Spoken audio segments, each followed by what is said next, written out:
কল্পনা করুন আপনার বয়স 70। জীবনের এই পর্যায়ে এসে আপনি নিজের সমস্ত জীবনটার দিকে ফিরে তাকাচ্ছেন, আর আপনাকে যে বিষয়টা সবচেয়ে বেশি আশাহত করছে, যে জিনিসটা সবচেয়ে বেশি আপনাকে আফসোস দিচ্ছে, সেটা হলো নিজের সেই ড্রিমগুলোকে একবারও চান্স না দেওয়া, যেগুলো আপনি নিজে হয়তো চেয়েছিলেন যে পূরণ হোক, কিন্তু লোকে কি ভাববে, লোকে হাসবে, লোকে সমালোচনা করবে, এই সব ভেবে কখনো সেই ড্রিমগুলোর পথে চলার সিদ্ধান্ত নিতে পারেননি।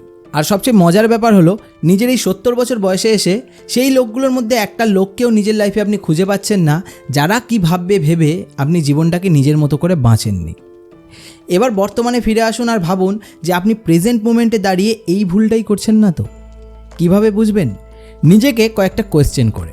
যদি আপনার জীবনের প্রতিটা ডিসিশন অন্যেরা কী ভাববে শুধু সেটা ভেবে নেওয়া হয়, যদি আপনার স্বপ্নের সীমারেখা আপনি শুধু অন্যের ওপিনিয়ন কী হতে পারে সেই ভেবে স্থির করেন, যদি আপনি শুধুমাত্র অন্যদের খুশি করার জন্য নিজের অথেন্টিসিটিকে ধীরে ধীরে হারিয়ে ফেলেন, তাহলে বস আপনি হয়তো বুঝতেই পারছেন না যে আপনি নিজের কত স্বপ্নকে শুরু হওয়ার আগেই শেষ করে দিচ্ছেন।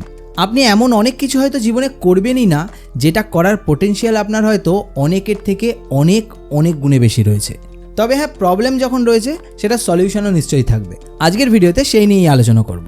হাজার হাজার বছর আগে আমরা যখন ছোট ছোট ট্রাইবের মধ্যে থাকতাম, তখন আমাদের সার্ভাইভ করার জন্য সেখানকার মতো করে থাকতে হতো।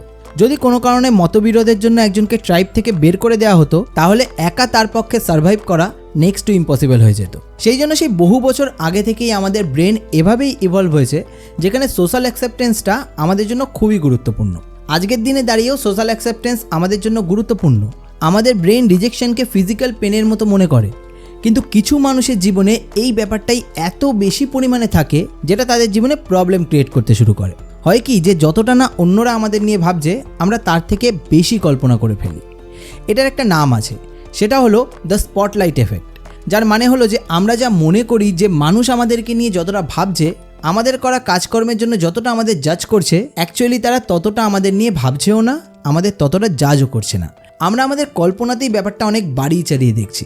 আর আমরা যতই আমাদের কল্পনাতে অন্যরা কী ভাবছে সেটা নিয়ে বেশি ভাবছি, ততই সেটা আমাদের বিলিফ সিস্টেমে পরিণত হয়ে যাচ্ছে। আর আমাদের লাইফের প্রতিটা অ্যাকশন তখন অন্যের অ্যাপ্রুভালের কথা চিন্তা করে আমরা নিচ্ছি।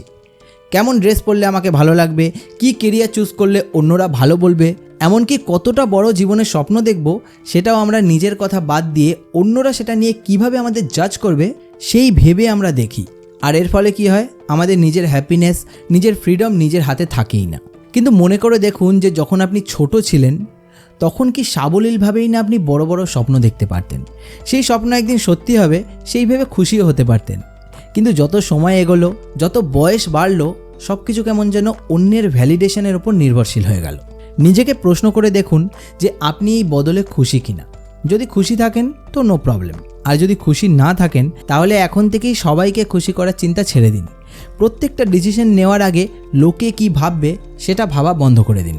হ্যাঁ, এটা বাস্তব যে সব ক্ষেত্রে এটা করা পসিবল নয়, কিন্তু আমরা কেয়ারফুলি চুজ করতে পারি যে কার ওপিনিয়ন আমাদের অ্যাটেনশন ডিজার্ভ করে আর কার ওপিনিয়ন আমাদের অ্যাটেনশন ডিজার্ভ করে না। নোটবুকে লিখুন যে মানুষটা কি ভাববে ভেবে আপনি নিজের ডিসিশন চেঞ্জ করছেন, তার ওপিনিয়ন আজ থেকে 5 বছর কিংবা 10 বছর পরে সত্যি কি আপনার জীবনে কোনোভাবে রিলেটেবল থাকবে?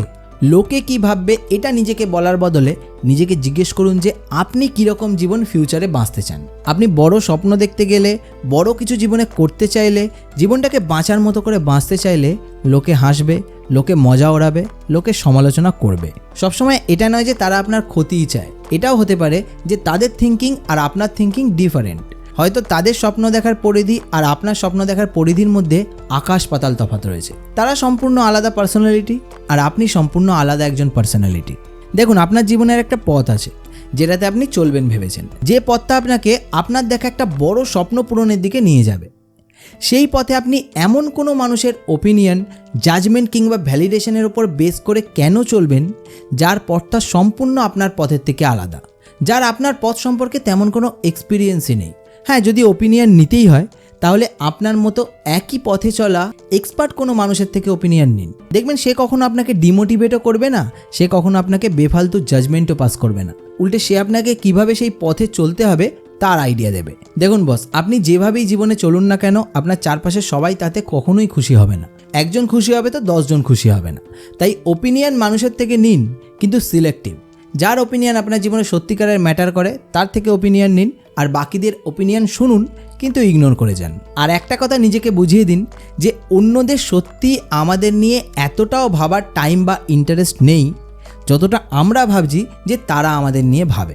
দেখবেন লাইফটা কিছুটা হলেও ইজি হয়ে গেছে। আচ্ছা, আপনার জীবনেও কি কখনো এরকম হয়েছে যে একজন কী ভাববে সেই ভেবে আপনি নিজের কোনো স্বপ্ন বা ডিসিশনকে চেঞ্জ করেছেন, যেটা না করলে হয়তো আপনার লাইফ আরও অনেক বেটার হতে পারতো বলে আপনার মনে হয়? আর এখন বর্তমানে সেই মানুষটা আপনার কাছে বা সেই মানুষটার কাছে আপনি হয়তো আর কোনো ম্যাটারই করেন না। যদি এরকম হয়ে থাকে কমেন্টে লিখে অবশ্যই জানান। আর ভিডিওটা সেই সমস্ত মানুষদের সাথে শেয়ার করুন যারা প্রচুর লোকে কী ভাববে ভেবে নিজের জীবনে এগোতে পারছে না।